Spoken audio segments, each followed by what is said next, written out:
runners think that syndrome that they've heard about from all of their friends is simply just at the hip. However, IT band syndrome can actually be at the outside of the knee, what we call the lateral knee. As an orthopedic physical therapist that's been working with runners for well over 15 years, the key things I want you to know about your run is there's two ways during your run that the IT band will cause a lot more friction and cause irritation, causing you to question, should I keep running or am I causing more harm?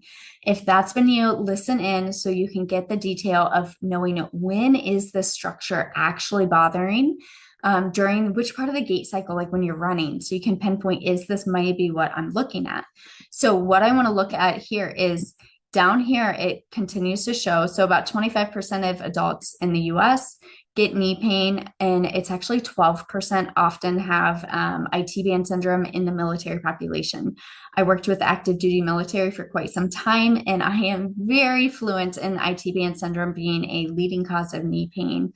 A lot of it's due to the high level of activity. I see this mostly in the half marathon and marathon runners because you have that long distance part of training.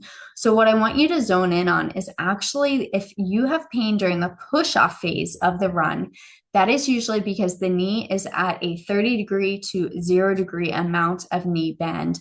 So almost at that straightening type position. When you're in that window, you're going to get the maximum irritation at that insertional point of the IT band on the knee.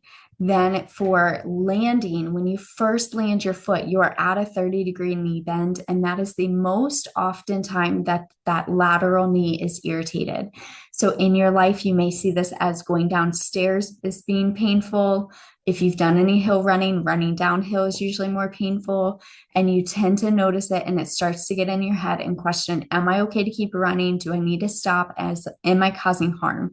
If you have those questions, see a physical therapist like myself, or check out a local online program that you can get in order to help yourself recover and rehab through IT band syndrome. Because sometimes just resting for 2 to 3 days and you go back out to run again and it's still there. And that's because it hasn't been addressed and it hasn't fully healed yet. So if you have questions, DM me or list them in the comments and I'm happy to respond.